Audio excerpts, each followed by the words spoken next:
नमस्कार. शुभदा विद्यालय यूट्यूब चॅनलमध्ये आपलं मनापासून स्वागत. आज आपण इयत्ता 10वीचा इतिहास राज्यशास्त्र या विषयाचा तास घेणार आहोत आणि या तासाला आपण इतिहासाची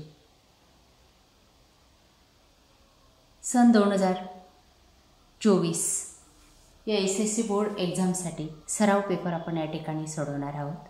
पूर्वपरीक्षेचा हा पेपर आहे. आपल्याला यासारखे इतर विषयांचेही पेपर्स हवे असतील तर आपल्या चॅनलला सबस्क्राईब करून बेल आयकॉनवर क्लिक करा, म्हणजे नवीन व्हिडिओची नोटिफिकेशन आपल्यापर्यंत सहज पोहोचेल. इयत्ता 10वी इतिहास राज्यशास्त्र सराव पेपर SSC बोर्ड एक्झामसाठी. प्रश्न पहिला अ. योग्य पर्याय निवडा. 1. भारताचे राष्ट्रीय अभिलेखागार दिल्ली येथे आहे. 2. भारतातील बेंगॉल गॅझेट हे पहिले इंग्रजी वर्तमानपत्र जेम्स ऑगस्ट हिके यांनी सुरू केले. 3. इसवी सन 630 चीनी प्रवासी युआन शॉंग भारतात आला होता. त्यानंतर ब भाग. प्रत्येक गटातील चुकीची जोडी ओळखून लिहा. 1. Chhatrapati Shivaji Maharaj railway terminus Delhi. 2. संगीत शारदा श्रीपाद कृष्ण कोल्हटकर. आणि तिसऱ्या गटातली ताडोबा लेणी.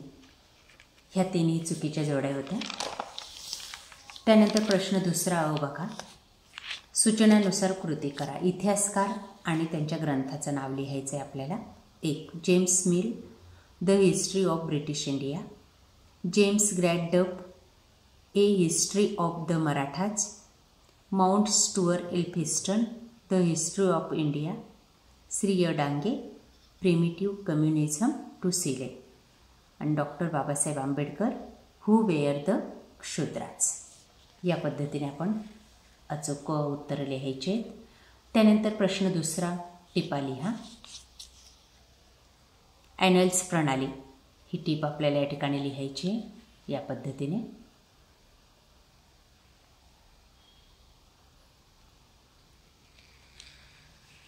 दुसरी टीप आहे शासकीय अभिलेख.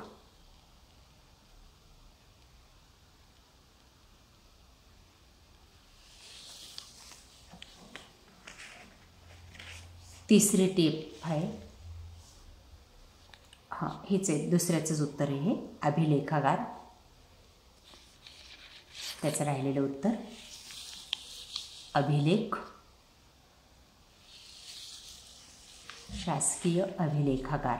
त्याची माहिती आपण या पद्धतीने लिहायची. 2-2 गुणांसाठी या 2 टिपा आपल्याला विचारल्या जाते.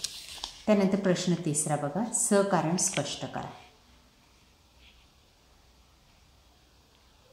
बखर हा ऐतिहासिक साहित्यातील महत्त्वाचा प्रकार आहे. त्याचं उत्तर पहा.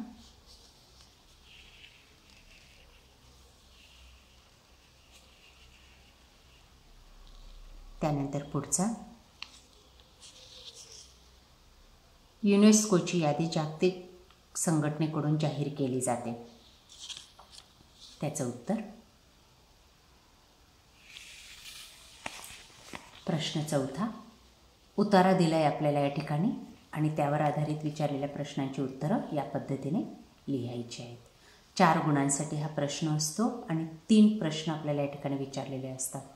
पहिले दोन्ही प्रश्न एका वाक्यात असतात आणि तिसरा प्रश्न हा 2 गुणांचा असतो. म्हणून त्याचं उत्तर आपण थोडं मोठं लिहायचं आहे, म्हणजे आपल्याला या प्रश्नाला 4 पैकी 4 गुण मिळतील.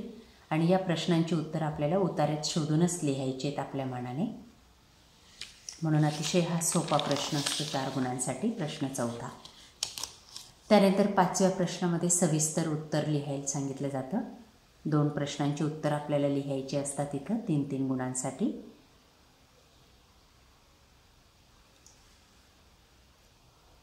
बघा हा पहिला प्रश्न. अश्मयुगीन काळापासून गृहचित्रांची परंपरा चालू आहे. त्याचं उत्तर. पुढचं आहे ग्रंथालय म्हणजे केवळ ग्रंथालय संग्रह करणे नव्हे. याचं उत्तर.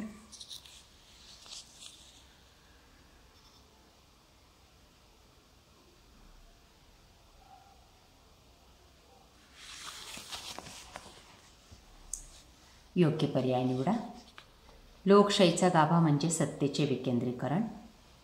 लोकशाहीमध्ये राजकीय पक्ष निवडणुकीत सामील होऊन सत्तेत प्रवेश करतात.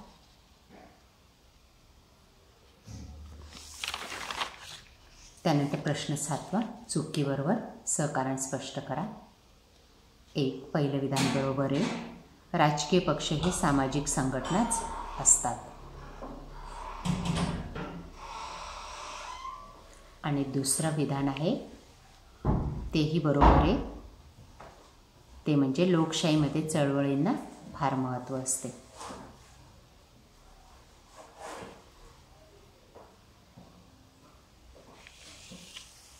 त्यानंतर प्रश्न 8वा, संकल्पना स्पष्ट करा. कामगार चळवळ ही संकल्पना स्पष्ट करायची.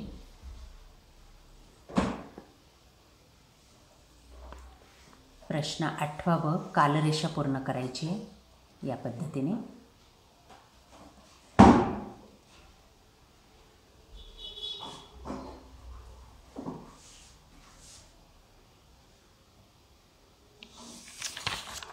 त्यानंतर शेवटचा 9वा प्रश्न, थोडक्यात उत्तरे लिहा.